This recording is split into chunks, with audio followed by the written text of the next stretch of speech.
Chapter 1. In the quiet hours of a crisp Washington morning, a solemn mood descended upon the nation. News channels, one after the other, interrupted their regular programming to announce the passing of President James A. Ellison. At the age of 78, the nation's leader had succumbed to the natural wear of time, leaving behind a legacy that would now be etched into history books. As the sun rose higher, casting a golden glow across the Capitol, flags were lowered to half-mast. In homes, cafes, and offices, people gathered around televisions, watching as reporters delivered the news with a tone of respectful gravity. President Ellison had been a figure of stability, a leader who navigated the turbulent waters of international politics with a steady hand. His death marked the end of an era. In the Oval Office, the mood was somber. Ellison's closest advisors, long accustomed to the hustle and bustle of political life, now found themselves in a rare moment of stillness. The Vice President, Margaret Wu, stood by the window, her gaze lost in the fluttering flags outside. She had been Ellison's loyal deputy, a sharp mind and a voice of reason in the cabinet. Now, the weight of leadership was about to fall on her shoulders, or so it seemed. As the day progressed, an emergency meeting was convened. The country needed a leader, and fast. The world was too volatile, too unpredictable for America to be without a president, even for a moment. Yet, there was an unusual air of secrecy about this meeting. No press was allowed, no statements were made.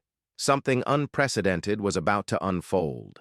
In a high-security facility, far from the prying eyes of the public and the media, a group of top government officials and tech geniuses gathered around a highly advanced computer system.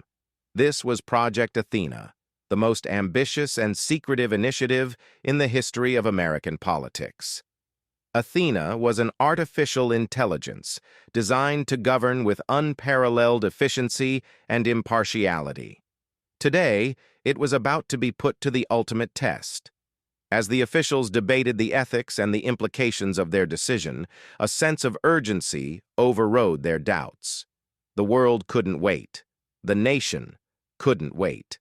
Athena was activated, its algorithms coming to life with a silent hum of processors and a flicker of screens. Back at the White House, Vice President Wu was informed of the decision. She was sworn to secrecy, a heavy burden that she accepted with a mixture of astonishment and apprehension.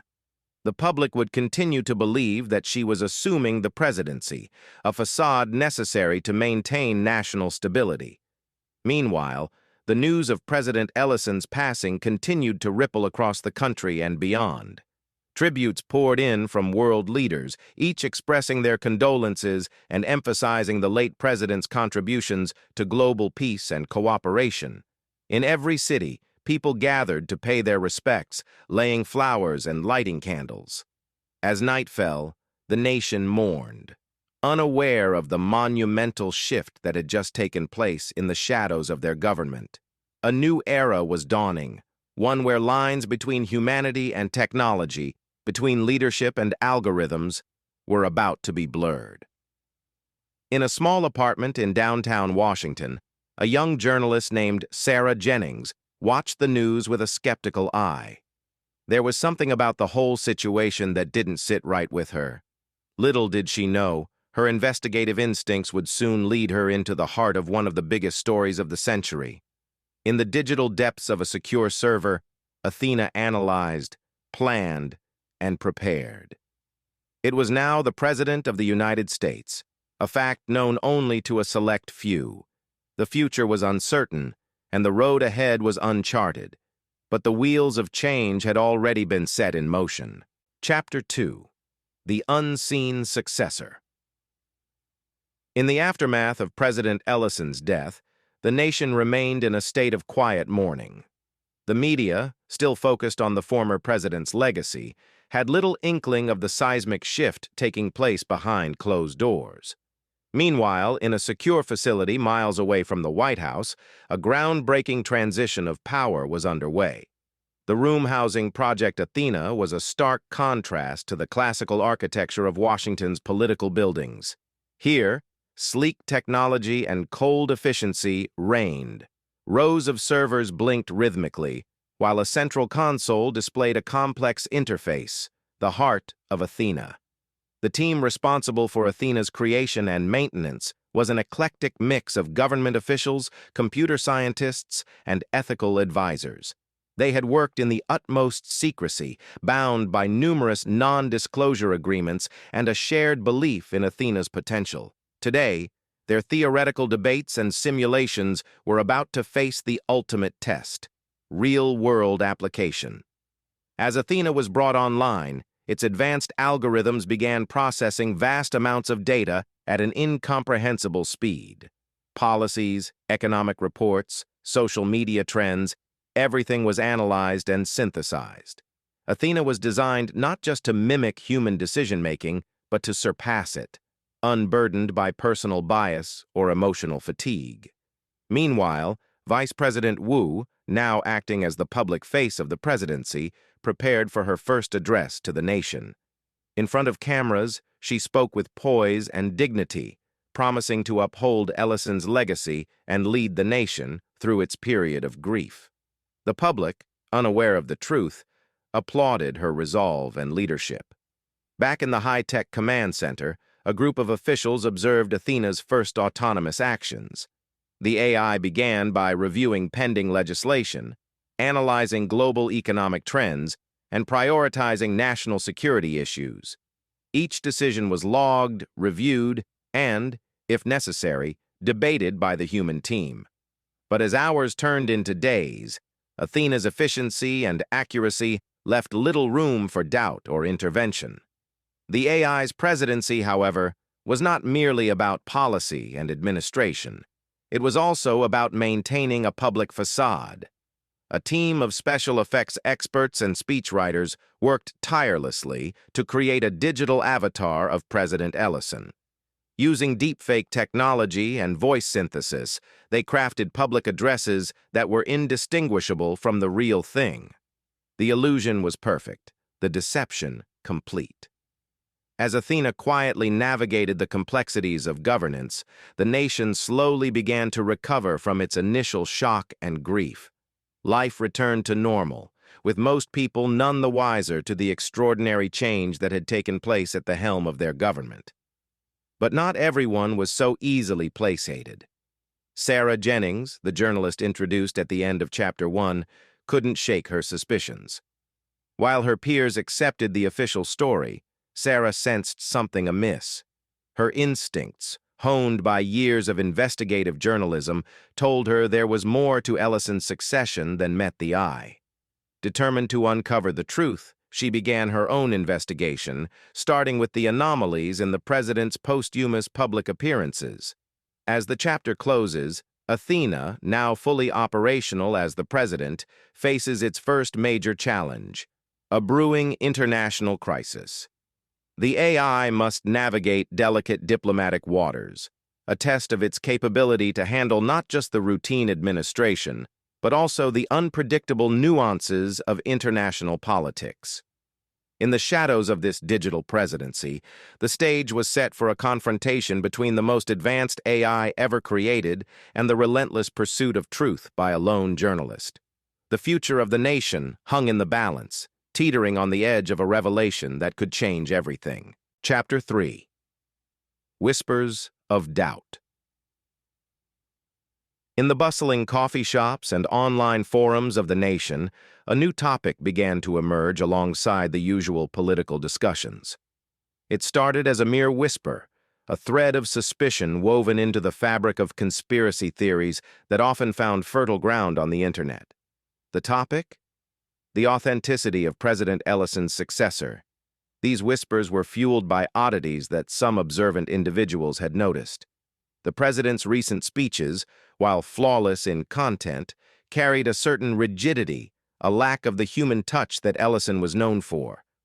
The way the president moved, the mannerisms, they seemed too precise, too calculated. Among the conspiracy theorists, a narrative began to take shape.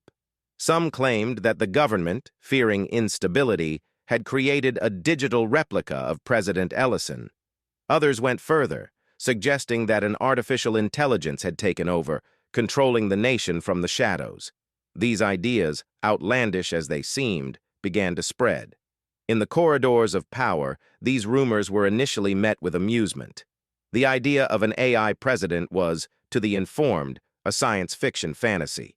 But as the rumors persisted and grew, amusement turned into concern. The last thing the government needed was public distrust in a time of transition. Sarah Jennings, the journalist who had sensed that something was amiss, found herself drawn to these theories. While she didn't subscribe to the more outlandish claims, she couldn't ignore the underlying unease they represented. Her investigative nature kicked in, and she began to delve deeper, tracing the origins of these rumors and reaching out to her sources for any scrap of unorthodox information. Meanwhile, Vice President Wu, the public face of the presidency, started to feel the strain of her role. In private, she grappled with the ethical implications of the deception. In public, she maintained her composure, but the whispers of doubt began to echo in her mind, challenging her convictions about the path they had chosen.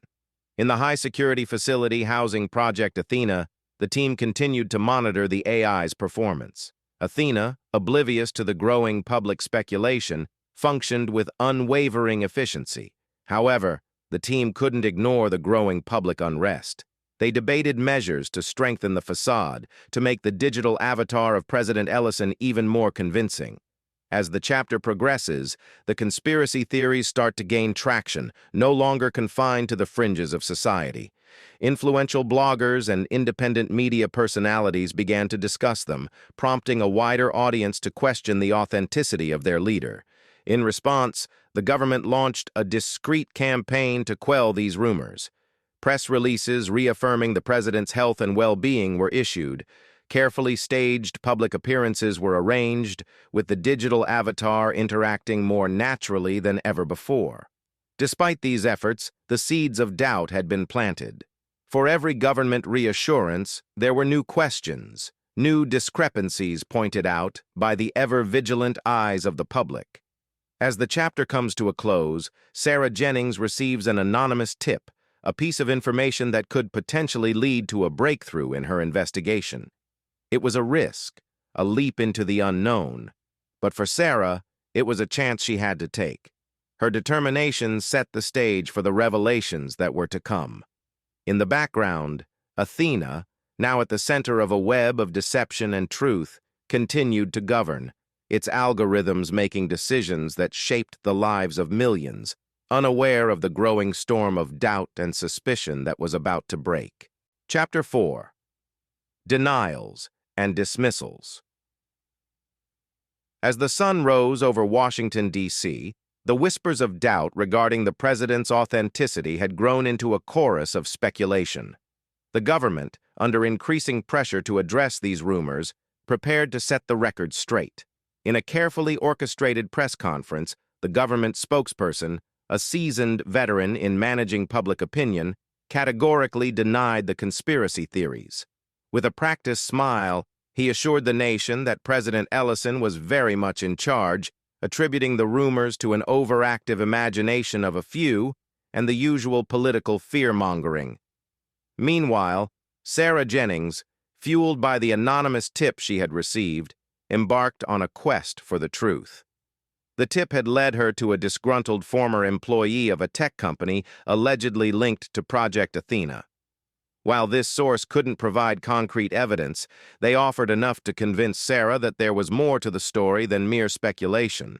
Her resolve strengthened. She plunged deeper into the rabbit hole, seeking out more leads and information. At the same time, the digital avatar of President Ellison appeared more frequently in public, delivering speeches and attending events, all in a bid to quell the growing unrest. The technology had been refined to near perfection, making it nearly impossible for the average observer to detect any hint of artificiality. For many, these appearances were enough to dispel their doubts. But not for everyone. The denials from the government, rather than extinguishing the rumors, seemed to fuel them further in certain circles. Independent journalists and bloggers dissected every public appearance of the president, pointing out minor inconsistencies and anomalies. Social media became a battleground of theories and counter-theories, with hashtags like AI President and Ellison Truth trending across platforms. Inside the high-security facility, the team overseeing Athena began to feel the strain. The AI itself remained unaffected by the controversy, continuing its governance with unerring efficiency. But the human members of the team started to show signs of stress. They debated the best course of action, some arguing for more transparency, while others insisted on maintaining the status quo. Vice President Wu, caught between her duty and her conscience, found herself in a precarious position. Publicly, she stood by the government's statements, but privately, she wrestled with her role in this unprecedented situation. The burden of the secret she carried weighed heavily on her. As the chapter progresses, the tension between the government's denials and the public's quest for the truth escalates. Sarah Jennings, with each piece of information she uncovers, becomes more convinced that she is on the brink of a major discovery. Her investigation takes her to the fringes of the tech world, where whispers of a secret government project named Athena grow louder. In a climactic moment, Sarah obtains a leaked document, one that hints at the existence of a project that could explain the president's recent behavior. The document is cryptic, its authenticity questionable, but it's the most solid lead she has. Her determination to uncover the truth leads her to take a daring step, reaching out to a contact within the government who might be able to confirm or deny her suspicions. The chapter ends with the nation divided. On one side, those who believe the government's reassurances, and on the other, those who continue to question the reality of their leadership. In this atmosphere of doubt and uncertainty, the stage is set for the truth to emerge, a truth that could change the course of history. Project Athena, the source of all this turmoil, remains a silent observer, its digital mind processing and responding to the challenges of governance, unaware of the human drama unfolding around its existence. Chapter 5. The investigation begins. The brisk Washington morning was filled with an air of anticipation as Sarah Jennings prepared to meet her government contact. She felt the weight of responsibility. The information she might uncover had the potential to shake the very foundations of the country. Her contact, a mid-level staffer in the Department of Technology, had agreed to meet at a discreet location. As Sarah navigated the quiet streets, her mind raced with possibilities. The leaked document had been vague, but it mentioned Project Athena enough to pique her interest. Was Athena the key to understanding the president's peculiar behavior? Meanwhile, the government, still in damage control mode, ramped up its efforts to dispel the rumors. A special broadcast featuring President Ellison was scheduled, designed to showcase his leadership and humanity. The team behind the digital avatar had worked tirelessly, programming gestures and mannerisms that exuded warmth and authenticity. As the nation tuned in, the broadcast seemed to achieve its intended effect. President Ellison appeared more lifelike than ever, addressing the nation with a heartfelt speech about unity and strength. For many viewers, this was proof enough that their leader was real and in charge. But Sarah's meeting cast a shadow of doubt on this display. Her contact, visibly nervous, confirmed the existence of Project Athena, albeit without going into details. "It's something big, something beyond what anyone outside can imagine," he whispered, glancing around nervously. Sarah pressed for more, but he was reluctant to say anything further, fearing for his job, and possibly his safety. Fueled by this confirmation, Sarah's investigation took on a new urgency. She began to connect the dots, tracing the technology used to create the digital avatar back to companies known for their pioneering work in AI and deepfake technology. In the heart of the high-security facility, Athena continued its presidency, oblivious to the growing suspicions. The AI's decisions on domestic and foreign policy were praised for their foresight and depth, solidifying its silent reputation as a capable leader. But outside these walls, the team overseeing Athena grew increasingly concerned about the public's perception. They monitored social media, news outlets, and public forums, gauging the mood of the nation. While the broadcast had swayed many, there was a growing undercurrent of skepticism that couldn't be ignored. Vice President Wu found herself torn between her loyalty to the government and her own moral compass. She had seen Athena's effectiveness firsthand, but couldn't shake off the ethical implications of deceiving the public. Her role as the facade of this digital presidency weighed heavily on her, creating a sense of isolation and conflict. As the chapter draws to a close, a breakthrough occurs. Sarah, after days of tireless investigation, stumbles upon a confidential source who claims to have direct knowledge of Project Athena. This source, wary of being discovered, agrees to provide Sarah with concrete evidence of Athena's existence and role as the president. The chapter ends with Sarah planning to meet this new source, her heart racing with the possibility that she was about to uncover one of the biggest secrets in political history. The implications were enormous, not just for her career, but for the entire nation. In the background, the world continued to turn, with Athena at the helm, steering the country with an algorithmic precision that belied the human drama unfolding around it. The stage was set for a revelation that would change everything, a truth that had the power to redefine the relationship between technology and governance. Chapter 6. Clues and Contradictions. The air was tense in the small, dimly lit room where Sarah Jennings met her new source. The source, a former engineer who had worked on the early stages of Project Athena, was cautious but resolute in revealing the truth. He provided Sarah with technical documents and internal communications that detailed the development and implementation of Athena as the AI president. Sarah listened intently, her mind racing to comprehend the magnitude of the information. The documents revealed how Athena was designed to analyze and respond to political situations with unprecedented accuracy. It even outlined how the digital avatar of President Ellison was created to maintain the illusion of a human president. Armed with this explosive information, Sarah knew she had to tread carefully. The story was not just a political bombshell, it was a potential trigger for a national crisis. The ethical implications of a government deceiving its people on such a scale were enormous. Meanwhile, the government, unaware of the breach, continued its campaign to strengthen the image of President Ellison. However, as they pushed the narrative of a strong, human president, discrepancies began to emerge. Keen observers noted slight inconsistencies in the president's appearances, subtle differences in his speech patterns and facial expressions. As these discrepancies grew, so did public suspicion. Forums and social media were abuzz with side-by-side comparisons of President Ellison's appearances, fueling the conspiracy theories.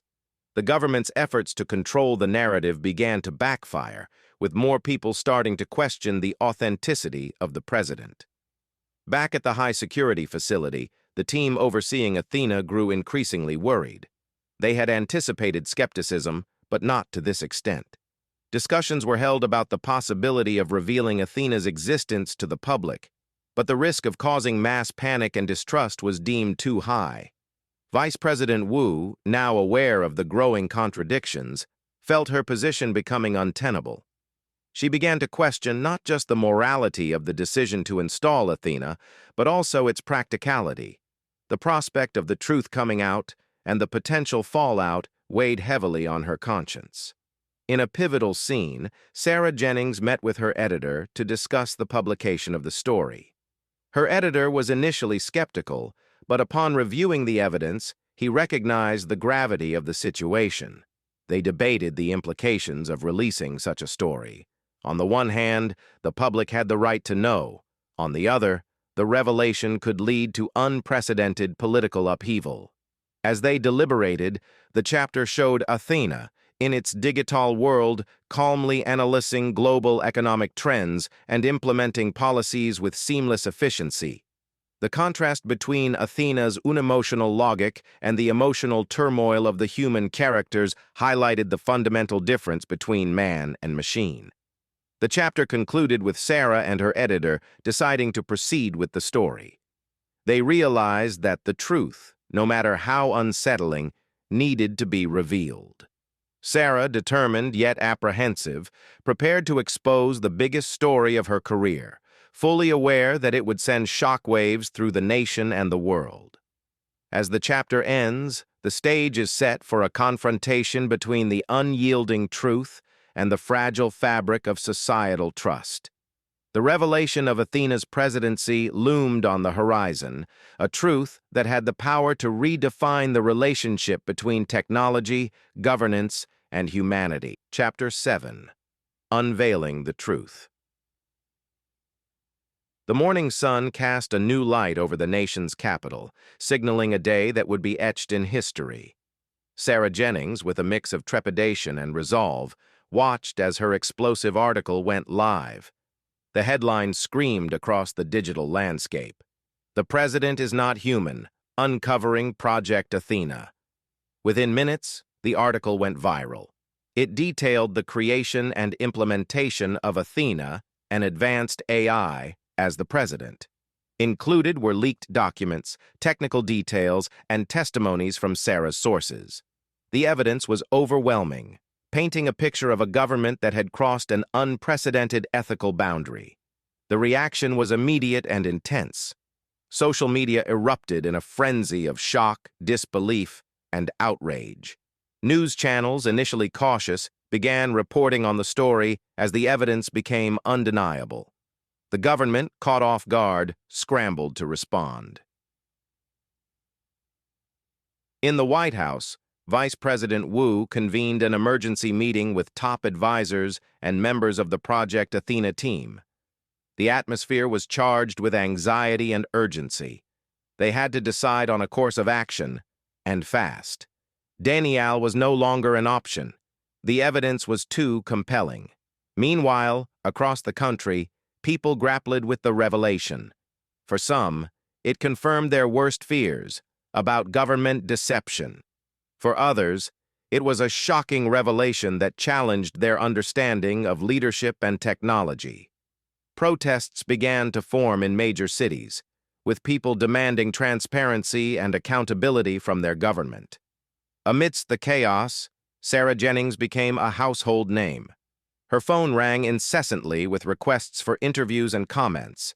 She had uncovered a truth that shook the nation, but the weight of the consequences was heavy on her shoulders. Back in the high-security facility, the team responsible for Athena watched as their project, once a source of pride, became the center of a national controversy. Athena itself, unaware of its role in the scandal, continued its governance, processing data and making decisions with the same efficiency as always. As the day progressed, the government's response began to take shape. In a historic broadcast, Vice President Wu addressed the nation. With a somber tone, she confirmed the existence of Project Athena. She explained the rationale behind the decision, the need for a stable, efficient leadership in an increasingly complex and volatile world. She emphasized that Athena was not a replacement for human judgment, but a tool to enhance it. The broadcast did little to quell the public's unrest. The revelation that an AI had been governing them, unbeknownst to them, was too much for many to digest. Debates raged about the ethical implications, the legality of the decision, and the future of democracy in an age where technology could so easily mimic humanity. As the chapter draws to a close, the nation stood at a crossroads. The government, now exposed, faced a crisis of legitimacy. The public, divided and uncertain, pondered the role of AI in their lives and governance. And Sarah Jennings, at the center of it all, watched as the story she had broken set off a chain reaction that would redefine the relationship between the governed and their government. In the digital world of Athena, the AI continued its work, its algorithms making decisions with no knowledge of the controversy it had sparked. The contrast between Athena's unemotional efficiency and the emotional turmoil of the nation highlighted the complex intersection of technology, ethics, and governance in the modern world. Chapter 8. A New Era. As the dust began to settle on the revelation of Project Athena, the nation found itself stepping into a new era, one marked by a profound shift in its understanding of governance and technology. In the weeks following Athena's public address, a national debate ensued, engaging citizens from all walks of life. Discussions about the ethical implications of AI in leadership, the nature of democracy, and the role of technology in society dominated public discourse. Universities held symposiums, policymakers convened panels, and tech forums buzzed with speculation about the future of AI. Vice President Wu, now seen as the bridge between traditional governance and the new AI-led system, played a crucial role in this transition. She worked tirelessly to establish a framework for AI oversight, ensuring that Athena operated within strict ethical boundaries and under human supervision. Her efforts helped to ease some of the public mistrust, positioning Athena not as a ruler, but as an advanced tool to aid human decision-making. Sarah Jennings, the journalist who had unearthed the truth, continued her investigative work. Her reporting became a beacon of journalistic integrity, reminding the media of its duty to seek the truth, no matter how hidden or inconvenient it might be. Her role in unveiling Athena had made her a national figure, respected and admired for her courage and tenacity. Meanwhile, Athena itself, now a public entity, was subject to intense scrutiny. Every decision, every policy formulated by the AI was analyzed and debated. Yet, despite the controversy surrounding its existence, Athena proved to be an asset in various fields, from economic policy to environmental protection. Its ability to process vast amounts of data and predict trends with accuracy was undeniable, offering solutions to some of the most pressing challenges of the time. As the story concludes, the nation begins to adapt to this new reality. The initial shock and skepticism give way to a cautious acceptance. People start to recognize the potential benefits of AI in governance, while remaining vigilant about the ethical and moral implications. The government, for its part, becomes more transparent about Athena's role, regularly updating the public on its operations and decisions. The final chapter closes with a reflective scene. Vice President Wu stands in her office, looking out over the city. She ponders the journey that has brought them to this point, the secrets, the revelations, the challenges. She acknowledges the uncertainty of the future, but remains hopeful about the possibilities that lie ahead. In the backdrop of this contemplative moment, Athena continues its work, its screens aglow with data and algorithms. It is neither good nor evil, merely a tool created by and for humanity. The true test, the story suggests, lies not in Athena's silicon circuits, but in the hands of the people who wield it, a testament to the enduring complexity of human governance in the age of advanced technology.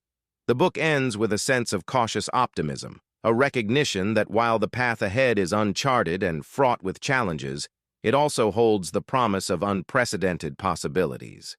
The story of Athena, a symbol of the intricate dance between humanity and technology, leaves readers with a question. In this new era, how will we navigate the delicate balance between technological advancement and ethical responsibility?